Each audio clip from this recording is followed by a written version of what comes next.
이 와중에 민주당 내에서 민주당의 길과 사의제가 뜬다고 합니다. 저 왜 그러는 거야 그분들은? 근데 저분이 민주당의 길의 중심인 것 같은데 아닌 것 같은데요. 어쨌든 그냥 참여하는 분 같고요. 그리고 사의제는 또 민주당의 길하고는 조금 다르죠. 네, 사의제는 네. 전직 그러니까 문재인 문재인 정부. 정권 시절에 장차관들 주로 정책 담당하던 사람들이 만들어서 하도 윤석열 정부가 문재인 정부 시절에 정책을 공격을 하니까 그에 대해서 반격을 하겠다.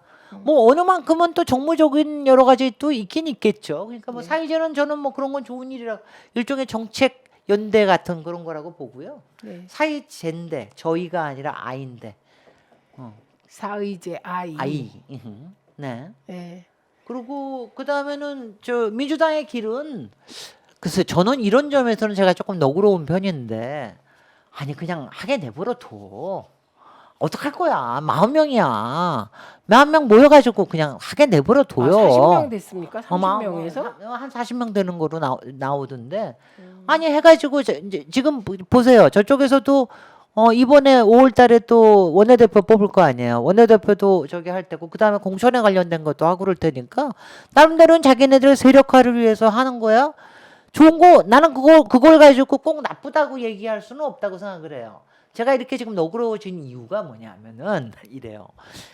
그 얼마 전까지도 몇 명들이 굉장히 이재명 대표를 공격을 하고 막 그랬잖아.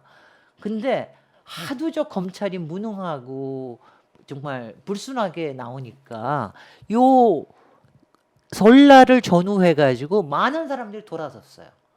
검찰이 니네들 팩트를 내놔라. 팩트 안 내놓고 이런 식으로 답정너식으로 가는 건 안 된다. 이런 쪽으로 확실하게 얘기를 하기 시작. 김종민도 그렇고 뭐 조금 아까 나왔던 사람 저 사람이 뭐지? 조홍천. 조홍천도 그렇고 다 그런 얘기를 하기 시작을 했어요. 저번에 보니까는 전해철 전임 장관도 나와서 그 얘기를 하더라고. 검찰이 뚜렷한 증거를 내놔야지. 증거도 없이 이걸 저기 하라 그러면 어떡하냐. 이렇게 다들 얘기를 해서 그래서 제가 요새 조금 너그러워지기로 하긴 했습니다. 조금. 예, 자꾸. 그런데 어쨌든 검찰이 증거를 한결된 거예요. 검찰이 증거를 내놓으면 이재명 대표 물러나야 된다.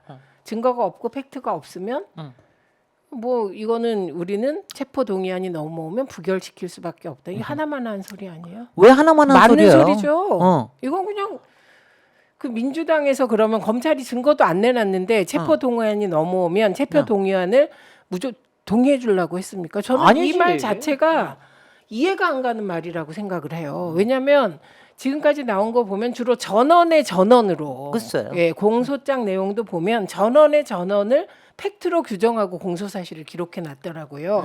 그런데 민주당 의원들이 체포 동의안이 넘어와서 판단하는데 그게 증거가 하나도 없으면 당연히 부결이죠. 당연히죠. 네, 그런데 그런 말을 하게 된 것은 그걸 다 어떻게 인정을 보냐면 할까요? 저는 어떻게 보세요? 저는 그 이재명 대표에게 뭔가 있지 않다는 걸 다 알고 있었다고 생각해요. 지난 네. 대선 때. 예, 그런데 혹시 하는 마음에 예, 혹시 사실이 하나라도 나올까, 단돈 10원이라도 나올까 기대가 있었다고 생각해요. 누군가의 마음 속에는. 네, 그런데 그 검찰이 그 증거를 하나도 못 찾아내서 이제는 대선 때 나왔던 사실. 그러니까 대선 때 대체로 친낙계 쪽에서도 서른 의원이 그랬잖아요. 이재명 진짜 억울했겠다 사실을 알고 보니. 예, 그래서 민주당 내부 의원들은 이재명 시장이 적어도 돈은 한 푼도 안 받았다 이런 컨센서스는 되어 있었거든요. 네. 근데 이게 검찰이 막 집중적으로 수사를 하고 언론 플레이를 하니까 다시 의혹이 스멀스멀 생겼던 거죠 마음에. 그러니까 저는 국회의원이라고 해서 한 마음을 먹으면 그게 계속 가는 존재냐 아니라고 생각하고 또 맞지도 않죠. 정말로 검찰이 증거를 내놨으면 사람들이 그렇죠. 바뀌었겠죠. 당연하게. 증거를 못 내놓는 겁니다. 그렇죠. 없기 때문에 없기 때문에 우리 그렇게 못 보기 내놓는 때문에. 거. 그래서 상황은 늘 유동적인데 지금으로서는 김종민 의원이 마지막 인터뷰 했잖아요. 네. 우리 들어오기 전에 거기서도 사실이 없으면 그거는 안 되는 거다 검찰에 네. 대해서 이 얘기를 했고 김종민 의원은 또 뭐라 그랬냐면 민주당이 미래 비전을 제시하지 못하고 있다. 그리고 저는 김종민 의원의 말에 반대하는 게 사법 리스크에 막혀서 그렇다 이런 요지거든요. 제가 늘 얘기했어요. 사법 리스크라는 말을 쓰는 사람이 이건 민주당 흔들기다. 그 단어 자체가 이거는 야당 탄압, 정적 죽이기, 보복 수사다. 예, 그렇게 저는 생각합니다. 그래서 김정민 의원도 단어 선택을 좀 제대로 하시면 좋을 것 같아요. 그런데 솔직하게 한번 얘기해 보세요. 진짜로 이 친문이라고 주장하면서 막 이렇게 계속 분란 일으키고 마치 자기네들은 정의의 사도인 양 하면서 민주당에서 이러시는 분들 있잖아요. 그분들도 정치를 하는 분들인데 자기가 생각하기에 뭐 그런 것이 옳던 옳지 않던 간에 지금 이 상황에서 그런 행동하는 것이 과연 당에 도움이 될 것인가 아닌가는 따져볼 수 있잖아요. 그러니까 객관적으로 A라고 하는 것이 옳다고 스스로 가치를 생각하고 그거에 맞춰서 주장하는 거는 뭐 평상시는 괜찮은데 예를 들면 우리가 보통 바깥에서 외부에 적이 쳐들어왔을 때는 내분을 똘똘 뭉치는 것처럼 아무리 내부적으로 싸우더라도 그렇다 하더라도 자기는 잘났다고 그렇게 그냥 계속 떠들기만 하면서 오히려 분란을 야기하고 이 상황에서 자꾸 내부를 이간질하고 사람들 피곤하게 하고 이것을 지금 자기는 그래도 계속 옳다고 주장하는 거잖아요. 이분들은 왜 그러는 거예요? 그건 원내대표 선거와 공천 때문에 그렇다고. 그러니까 공천 때문에 그러면 그렇죠. 그러면은 그렇게 입 바른 소리 하지 말고 잘난 척하지 말아야지. 음. 사람들이 양심이 없는 거잖아. 왜냐하면 정치하는 사람 보고 잘난 척하지 말라 그러면 아니 어떡해? 왜냐하면 맨날 남한테 도덕적인 걸 우월하게 주장하면서 뭐 사법 리스크가 어쩌고 막 그런 소리 하는데 그런 본인들은 그러면 그렇게 탈탈 털려가지고 그런 정도까지 안 나올 자신이 있는지 물어보고 저는 싶고. 바로 그건데 나는 너무나 정말 뻔뻔한 거 사람 염치가 나는 없는 것 같아요. 정말 그 이재명 대표 이거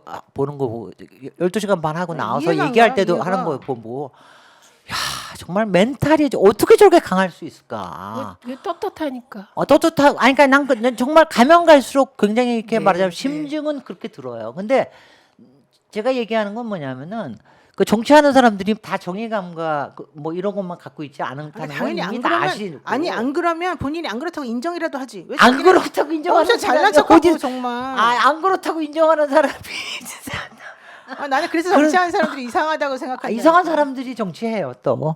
그래서 오늘 뭔가 그 아니 어쨌든 그래서 아니 저는 그래서 이 사람들이 여기까지 오게 한 것만 하더라도 이재명 대표의 파워와 지금의 상황을 굉장히 잘 관리를 했다고 생각을 하고 지금도 얘기 나오는 게 뭐 이제 기소가 되면은 저기를 하자 뭐 어떻게 하느냐 이런 얘기가 나오는데 그게 별로 쓰잘데기 없는 소리가 지금 돼가고 있는 거 같이 보인다 이거죠. 네, 우선은 지난 2차 소환 때 네. 혼자 변호사 한 명 대동하고 가겠다.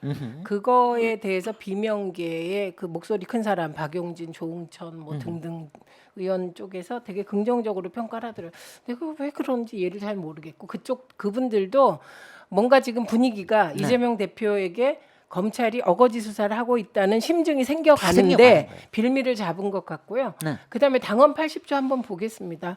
당원 80조 가지고 가장 밀어붙이는 게 박용진 의원인데요. 박용진 의원은 당원 80조 사망을 봐야 돼요.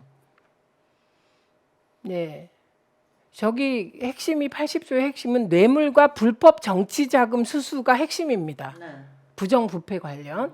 근데 지금 그 어거지로 뭐 김용이 뭐 대선 자금 받았다. 그런데 그 사실이 확인된 게 하나도 없고요. 그다음에 2항 말고 3항 보시면 정치 탄압 등 부당한 이유가 있다고 인정되는 경우에는 당무위원회 의결을 거쳐 달리 정할 수 있다. 이렇게 되어 있습니다. 네, 그래서 제가 늘 물어보는 거는 지금 계속 뭐 박용진 의원 등 거의 뭐 검찰 입장에서 일부 얘기를 해왔던 분들은 지금 현재 이재명 대표 수사를 어떻게 보느냐 이 시각이거든요. 그럼요.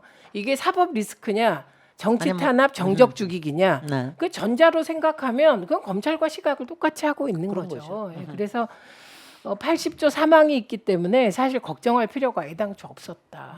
예, 이렇게 봅니다. 네. 그러나 어쨌든 민주당이 분열될 가능성은 거의 없다고 생각합니다. 그럼요. 그 잘못 생각하시는 거예요. 그분들이 대표 사퇴하라고 하는데 이재명 대표 무너진 민주당 지지율은 20%로 떨어집니다. 네.